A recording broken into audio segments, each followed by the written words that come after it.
నమస్తే, welcome to the point. ఉత్తరప్రదేశ్లో ఓ వింత ఘటన చోటు చేసుకుంది. ఓ మహిళ తన సొంత సోదరుణ్ణి పెళ్లి చేసుకుంది.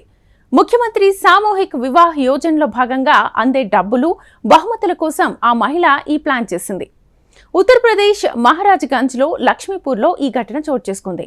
ఇటీవలే 38 మంది జంటలు సామూహిక వివాహ మహోత్సవంలో పాల్గొని పెళ్లి చేసుకున్నారు.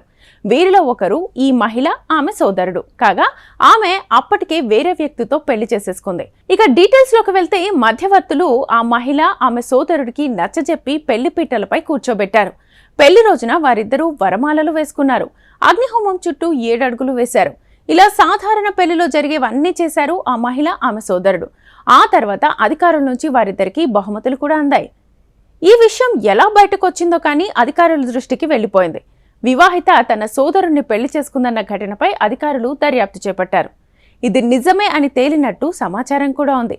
సంబంధిత వ్యక్తులపై కఠిన చర్యలు తీసుకుంటామని Lakshmipur block development officer Amit తెలిపారు. వారికి ఇచ్చిన బహుమతులను ఇప్పటికే వెనక్కి తీసుకున్నట్లుగా కూడా స్పష్టం చేశారు. ఇక ముఖ్యమంత్రి సామూహిక వివాహ యోజన అంటే ఏంటి?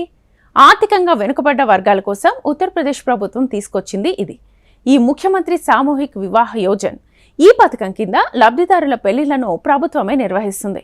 సంబంధిత మహిళా మతం, విశ్వాసం, ఆచారాలకు కట్టుబడి ఏర్పాట్లు చేస్తుంది. ఇక స్కీమ్లో భాగంగా ప్రతి జంటపై ప్రభుత్వం 51,000 ఖర్చు పెడుతుంది. వధువుకు 35,000 రూపాయలు అందాయి. మిగిలినవి పెళ్లి ఏర్పాటు ఖర్చుల్లోకి వెళ్లిపోతాయి. వాస్తవానికి ఈ పథకం చాలా గొప్పదే, కానీ ఇటీవలి కాలంలో జరుగుతున్న మోసాలతో ఈ స్కీమ్ వార్తల్లోకి ఎక్కుతోంది. అడుగడుగునా లోపాలు కనిపిస్తున్నాయి. డబ్బుకు ఆశపడి చాలా మంది అధికారులే తప్పులు చేస్తున్నారు. ఇటీవల ఇలాంటి ఘటన చోటు చేసుకుంది. బాలియా ప్రాంతంలో వధువులు వారికి వారే వరమాలలు వేసేసుకుని పెళ్లి తంతును ముగించేశారు. కొందరైతే మహిళల వేషాలు వేసుకుని మరీ పెళ్లి చేసుకున్నారు. ఉత్తరప్రదేశ్లోని బాలియా జిల్లాలో జనవరి 25న జరిగింది ఈ ఘటన. ఆ ఈవెంట్లో 568 మంది జంటలు పెళ్లిళ్లు చేసుకున్నట్లు తొలుత అధికారులు చెప్పారు. కానీ అదొక స్కామ్ అని తర్వాత తేలింది.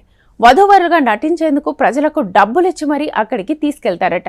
500 రూపాయల నుంచి 2,000 వరకు చేతికిచ్చారని తెలుస్తోంది.